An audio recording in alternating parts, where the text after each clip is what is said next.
Hey friends, and welcome back to another episode of Retirement Answers. My name is Jacob Duke. I am your host.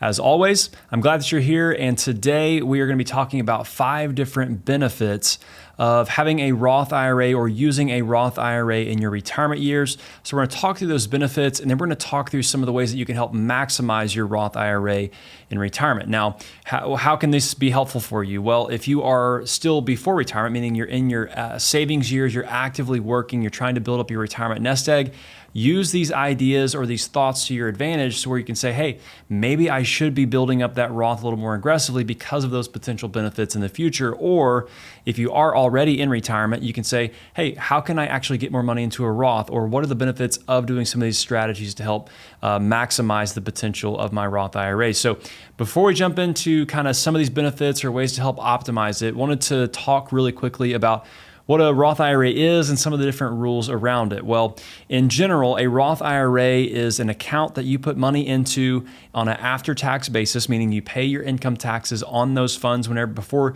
you put the money in it, so you're not getting a tax deduction in the year in which you make that contribution.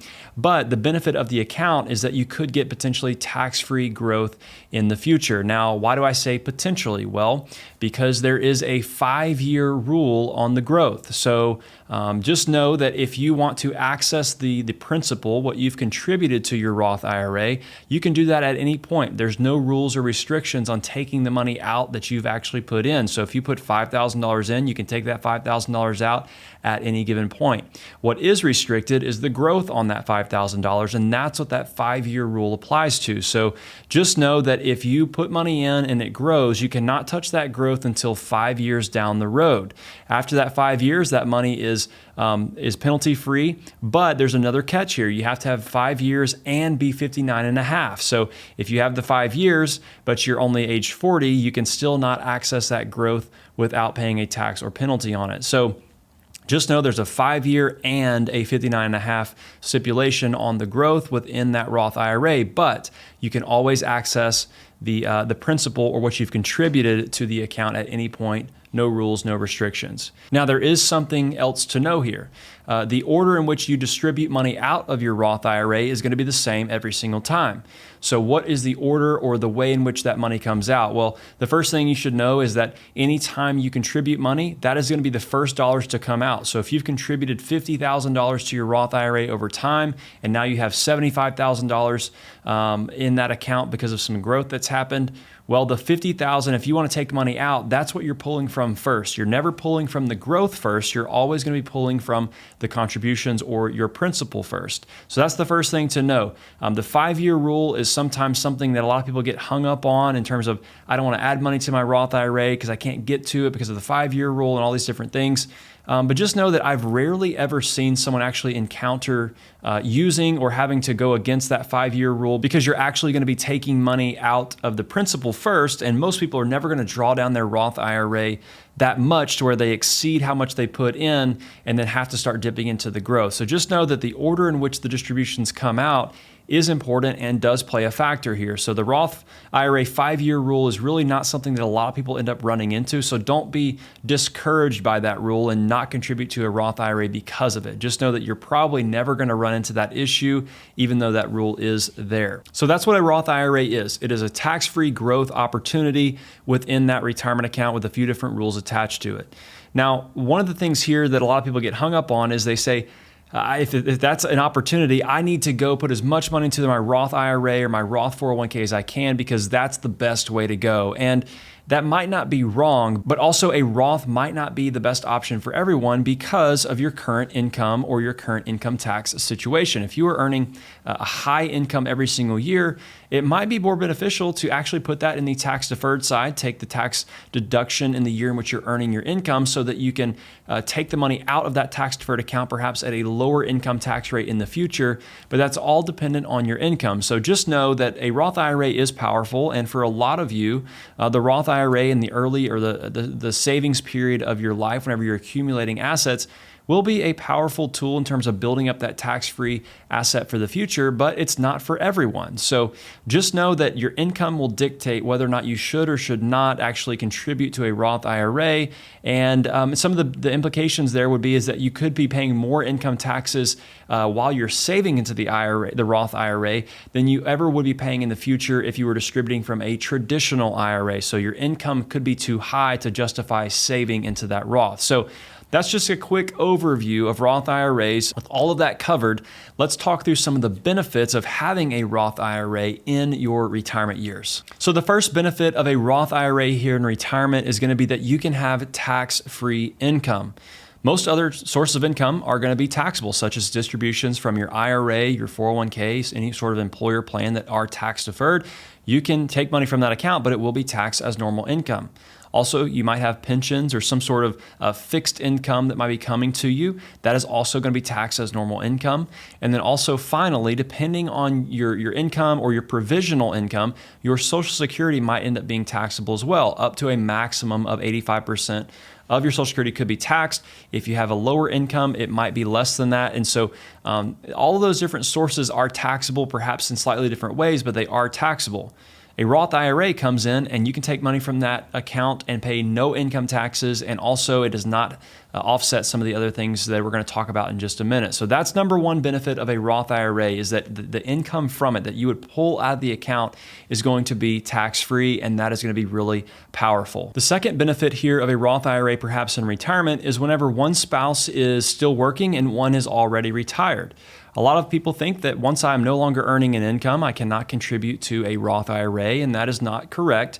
There is still the spousal Roth IRA or spousal IRA option, to where if you're married filing jointly, you can actually contribute based on one person's income. So let's say that one spouse is still working and earning more than whatever the maximum contributions are for each person to a Roth at that particular time in that particular year.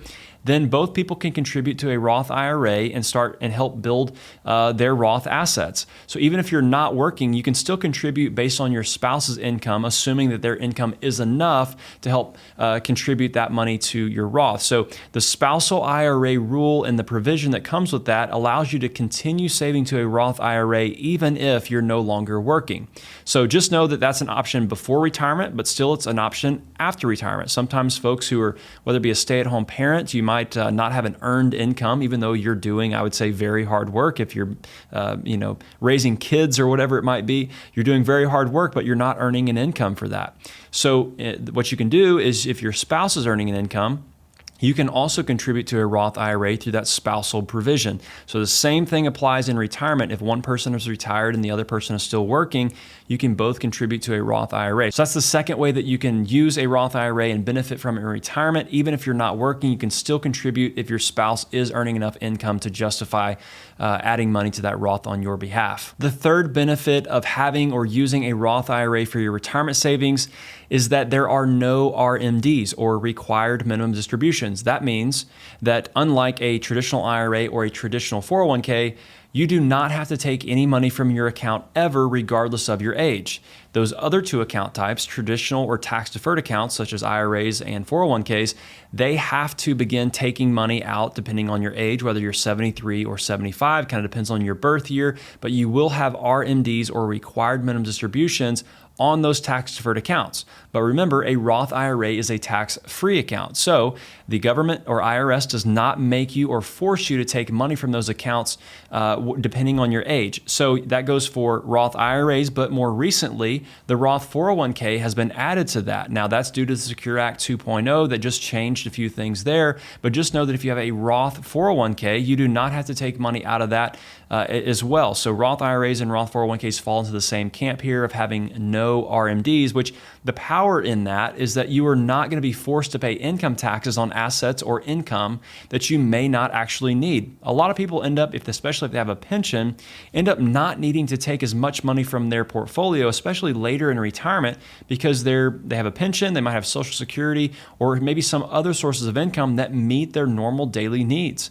And so whenever these RMDs start to kick in, what happens is they've already got their income needs met, but now they have this other source of income coming into their account every single year because they're forced to take that money out, which means they're going to be paying income taxes, even though they may not need the money. So a Roth IRA helps eliminate or prevent that risk of taxes in the later years of your retirement because you're not going to be forced to distribute those funds like you would if you had a traditional IRA. The fourth benefit of having a Roth IRA in your retirement is going to be that the distributions, remember, they are tax-free, but they're also not included on your provisional income, which is the calculation used to help determine if your Social Security will be taxable. So if you distribute money from a Roth IRA as income for yourself or for whatever reason you would like, you can take that money out. It's not going to go into your normal income tax return, but it's also not going to be included in your provisional income. Now, what does that mean? Well, it means that you can have income to live on from your Roth IRA, and that does not count against or does not get added back into that provisional income calculation, which means that you can pay a lower tax rate on your Social Security or perhaps no taxes at all.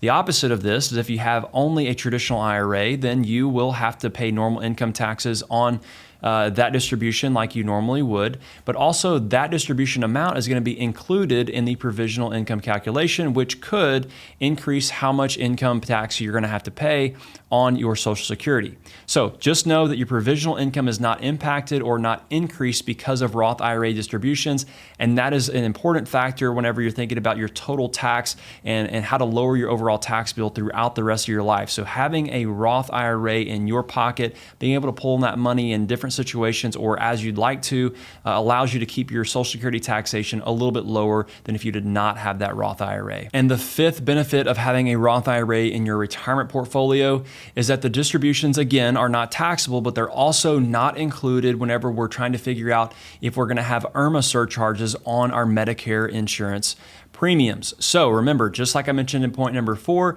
provisional income is not impacted or increased based on Roth IRA distributions, but neither is your IRMAA surcharges and the calculations that go in determining are you going to have to pay a higher premium on your Medicare. And so what begins to happen here, maybe what you're seeing is that whenever you have a Roth IRA and can distribute that money tax-free to yourself in retirement, it impacts more than just your normal income taxes. It impacts so many other things that are retirement related, such as your Social Security taxation, but also your Medicare premiums and potential surcharges through IRMAA that you might have to pay there. So having this is a huge benefit. Having the opportunity to pull that money from a Roth IRA is huge. So what are some ways that you can help maximize the benefits of a Roth IRA? How can I make sure that I'm using it to its full potential and not giving up some opportunities there? Well, the first thing that I can think of is most of the time you're not going to want to pull from that Roth IRA in the earlier years of retirement. Now, there's going to be some instances where it might make sense, especially if you're retiring before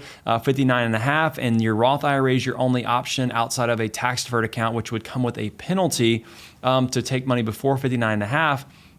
Remember, your Roth IRA, you can take money out tax and penalty free whenever you're taking out those the principal or the contributions that you have made.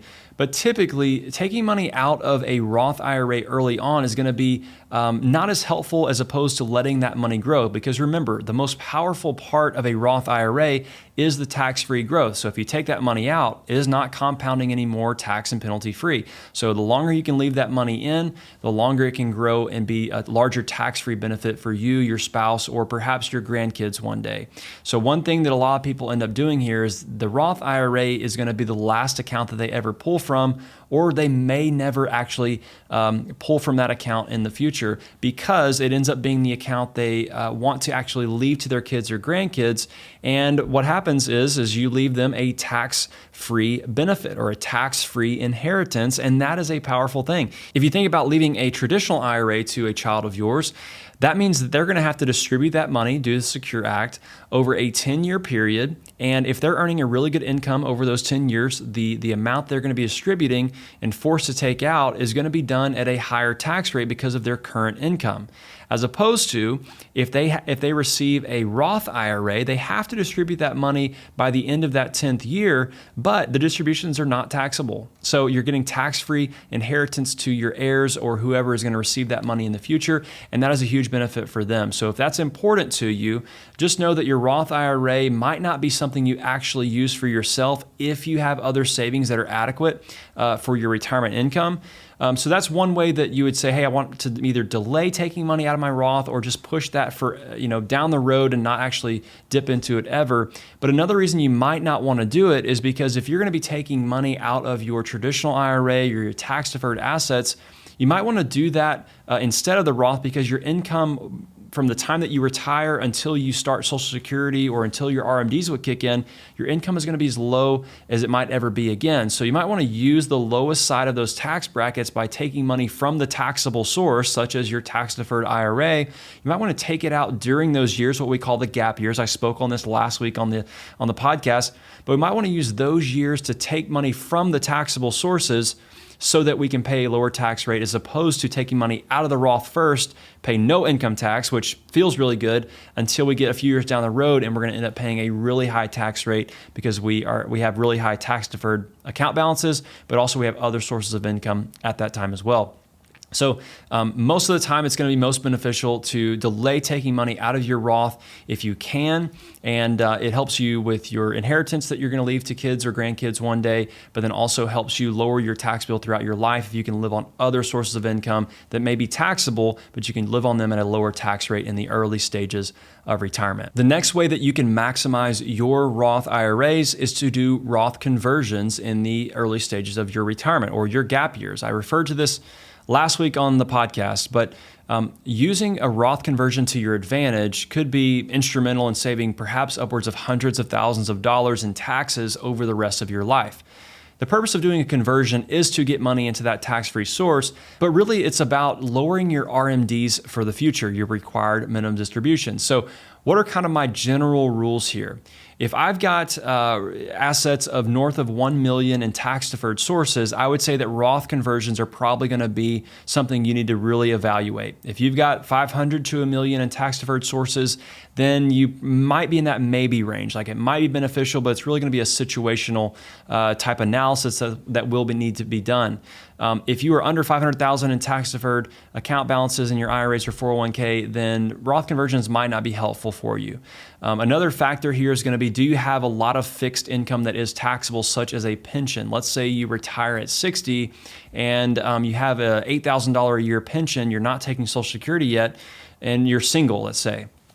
Well, you might not have any room in any decent tax brackets to actually do conversions. So we have to evaluate, is it worth it to do the Roth conversions or not? But just know that Roth conversions for a lot of folks who have $1 million or more dollars saved in tax-deferred accounts are going to be powerful in the fact that they could save you upwards of hundreds of thousands of dollars in taxes over your lifetime. So that's another way that you can optimize or maximize your Roth IRAs and use them to your advantage. You can lower your overall tax bill throughout the rest of your life and build up a larger tax-free benefit for you, your spouse, or your kids, or your beneficiaries one day as well. And the final way that I think you should use your Roth IRA and help maximize that is by investing it correctly. All too often, I see that people are not investing their Roth IRAs aggressively enough, meaning they might have cash or money markets or bonds or something that will not grow as much over time. They have that in their Roth IRA, but it's not helpful, right? Because if we're not going to use our Roth IRA very soon, it's going to be one of the last assets or accounts that we touch, then we might want to leave that in the what I call the growthiest assets or investment types, and that way we can grow tax-free as much as possible. So that's the power of that account type, is you want to be able to grow it as much as possible. So how does this come up? Like, what are the common mistakes I see here? Often I see that a lot of people end up having, let's say, a 70-30 portfolio asset allocation across the board. Well, they might have a brokerage account, a Roth IRA, and let's say a traditional IRA, and all three account types are 70-30 across the board. So that's one way that I see that's an issue. But instead, what I would say is we need to focus on what's called asset location, meaning we should probably invest each account type differently based on how those account types are taxed. So in that example, a Roth IRA, which is tax-free growth moving into the future, you'd probably want to invest that more like 100% stock so that you can get the highest growth potential. Also, on your brokerage account or your taxable investment account, you would maybe not want to hold fixed income assets if you can avoid it. You would want to hold your things that have long-term capital gains or qualified dividends, such as stocks, so that you can pay a lower tax rate every single year. Whenever you receive your 1099, you have less income, and whenever you do have that income, it will be at a lower tax rate than if you have income from, say, bonds, CDs, or treasuries that would be taxed at a higher tax rate, because that would be falling on as a normal income. So that's some ways to think about how you can maximize it. But I would suggest maybe looking at your investment portfolio and seeing, hey, how can I use the account type to my advantage based on how it's taxed to make sure I'm investing these accounts differently as opposed to the same across the board. That's a common mistake. And investing your Roth IRA as aggressively as possible is going to be a way to help maximize the benefits of it. So with that, I hope that this has been helpful for you in understanding some of the benefits of having a Roth IRA in retirement, but also some ways that you can help maximize those benefits and use that account to your advantage. So if you have questions on this, feel free to shoot me an email. It should be listed down below. Also, if you're looking for help on how to manage your retirement or help plan for it, I'd be happy to have a conversation with you and share how I might be able to help. You can shoot me an email or schedule an intro call using the link down in the description below. Thanks so much, and we will see you next time.